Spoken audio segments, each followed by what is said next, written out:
దేశంలో అణచివేత ఉన్నంత కాలం జిహాద్ కొనసాగుతుందన్న జమియత్ ఉలేమా చీఫ్ మహమ్మద్ మదానీ వ్యాఖ్యలపై రగడ రాజుకుంది. జిహాద్ పేరుతో దేశ ప్రజలను మళ్లీ విభజించే కుట్రలు జరుగుతున్నాయని బీజేపీ ఆగ్రహం వ్యక్తం చేసింది.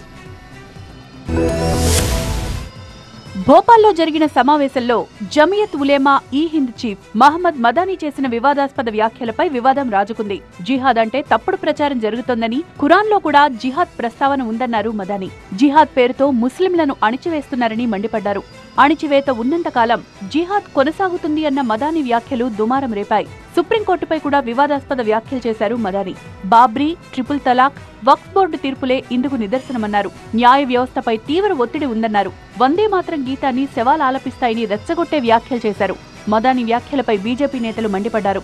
భారత్లో ఉన్నవాళ్లంతా వందే మాత్రం పాడాలని, సుప్రీంకోర్టును గౌరవించాలి అన్నారు. ఇస్లాం और मुसलमानों के दुश्मनों ने इस्लाम के मुकद्दस इस्तिलाहात मसलन जिहाद के लफ्ज़ को एक गाली, फसाद और वायलेंस का हमनाम बना दिया है. लव जिहाद, लैंड जिहाद, तालीम जिहाद, थूक जिहाद वगैरह जैसे जुमले इस्तेमाल करके मुसलमानों की सख्त दिल आज़ारी और उनके मजहब की तौहीन की जा रही है. जिहाद कुरान में कई मानों के लिए इस्तेमाल हुआ है. जब जब जुल्म होगा तब तब जिहाद होगा.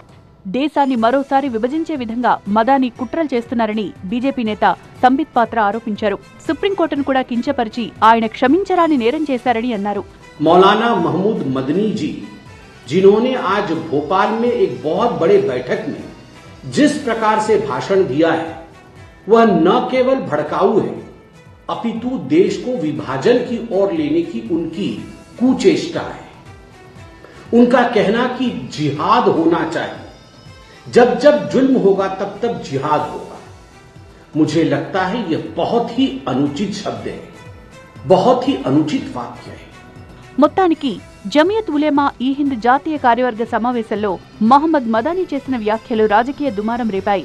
మదానీ తన వ్యాఖ్యల్ని వెంటనే వెనక్కి తీసుకోవాలని బీజేపీ డిమాండ్ చేస్తోంది.